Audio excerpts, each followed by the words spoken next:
In August of 1967, 19-year-old Sandra Jan welcomed her first child into the world, a baby daughter that she would name Kimberley.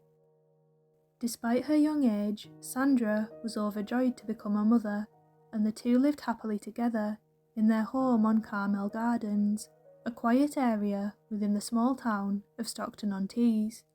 On the afternoon of January 19th, 1968, Sandra was going about her usual routine of preparing to get her 5-month-old daughter settled down for the evening.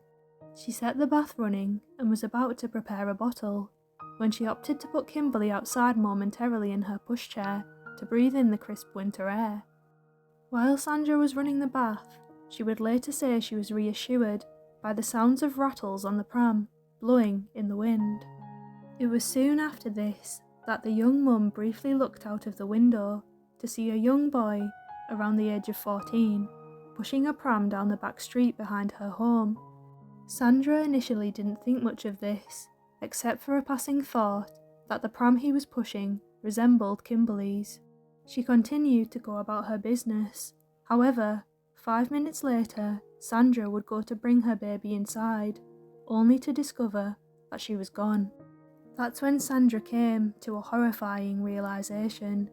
The child she had seen being pushed by the teenager minutes earlier wasn't just any child, it was her daughter. She ran out into the alleyway behind her house to find Kimberley's rattles scattered on the floor. A frantic search ensued, and police were quickly called when a neighbour spotted an abandoned pushchair in a car park at Amble View. Amble View is a small area around 1.7 miles away from Sandra's house, overlooking ponds and woodland, known as Billingham Beck.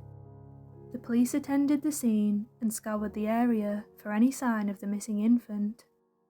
What they found next would stay with them for the rest of their lives. Less than 30 minutes from being abducted, lying face down in a pool of water, the lifeless body of baby Kimberley.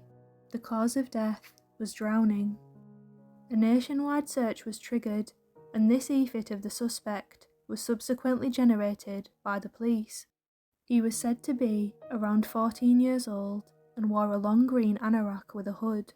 If the estimate of the boy's age is correct, this would make him one of Britain's youngest killers.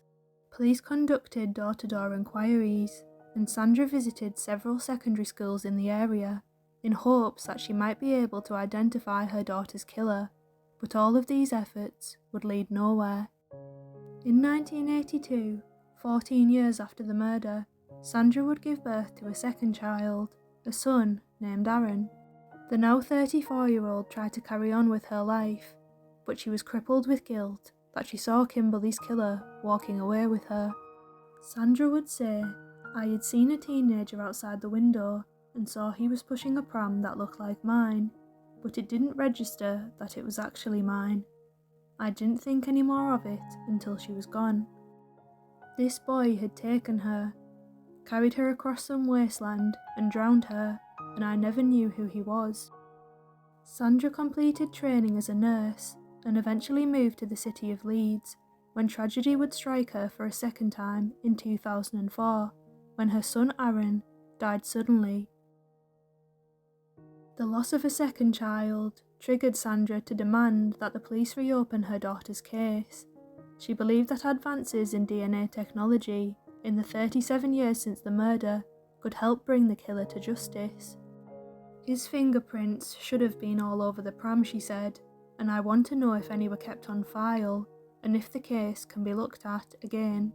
I was young at the time and so naive, I didn't understand investigations, but things have come on so far since then. The person who did this may have been arrested since, for something, and their records be on file, or the guilt that they are feeling could make them hand themselves in.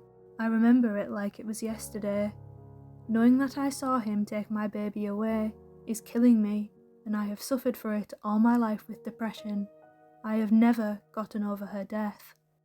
Despite exhaustive investigations and legal proceedings, the truth behind who murdered Kimberley remains a mystery. Regardless of the passage of time, Sandra's determination to discover who took the life of her daughter 56 years ago has never faded. Anyone with information about the murder of Kimberley Jackson should contact Cleveland Police on 101 or Crime Stoppers on 0800 555 111.